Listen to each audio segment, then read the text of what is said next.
দেখছেন বিস club biscuit presents প্রবাস কণ্ঠ প্রাইম নিউজ। মালয়েশিয়ার শাহ আলম এবং বালাকং এলাকায় গতকাল এক বিশাল সমন্বিত অভিযান চালিয়ে 133 জন অবৈধ অভিবাসীকে আটক করেছে দেশটির ইমিগ্রেশন বিভাগ। এই অভিযানে উঠে এসেছে এক চাঞ্চল্যকর তথ্য। দেশটির গণমাধ্যম বলছে, শ্রমিকদের আকৃষ্ট করতে এবং দীর্ঘকাল কাজ করিয়ে নিতে কারখানার ভেতরেই শীতাতপ নিয়ন্ত্রিত উন্নত মানের হোস্টেল সুবিধা প্রদান করছিল মালিকপক্ষ। মূলত এই আরামদায়ক আবাসন ব্যবস্থার কারণে অনেক অবৈধ অভিবাসী এসব কারখানায় কাজ করতে আগ্রহী হচ্ছেন বলে ধারণা করছে কর্তৃপক্ষ।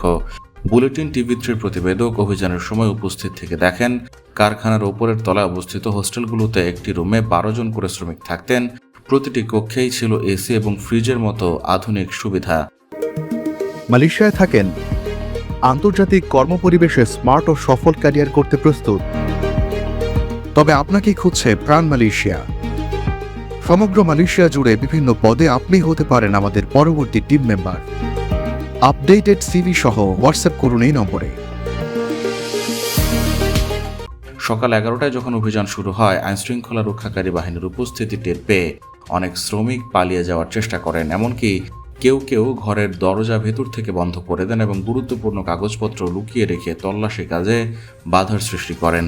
অভিযানের সময় আরিফ নামে এক বাংলাদেশি যুবক জানান, তিনি গত 3 বছর ধরে কারখানায় কাজ করছেন। তিনি বলেন, মূল বেতন 1750 রিঙ্গিত হলেও ওভারটাইম সহ মাসে 3000 থেকে 4000 রিঙ্গিত টাকা আয় করতে পারেন তিনি।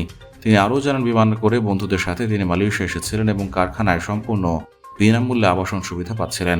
মালয়েশিয়ার ইমিগ্রেশন বিভাগের মহাপরিচালক দাতুক জাকারিয়া শাবান জানান, অভিযানে মোট 162 জন শ্রমিকের কাগজপত্র পরীক্ষা করে 133 জনকে আটক করা হয়েছে। তিনি আরও হুঁশিয়ারি দিয়েছেন, নথিপত্রবিহীন অবৈধ শ্রমিক এবং তাদের আশ্রয়দানকারী বা নিয়োগকারী মালিকপক্ষের বিরুদ্ধে কঠোর আইনি ব্যবস্থা গ্রহণ অব্যাহত থাকবে। আটককৃতদের পরবর্তী আইনি প্রক্রিয়ার জন্য ইমিগ্রেশন ডিপোতে নেওয়া হয়েছে। প্রবাস কণ্ঠ নিউজ ডেস্ক।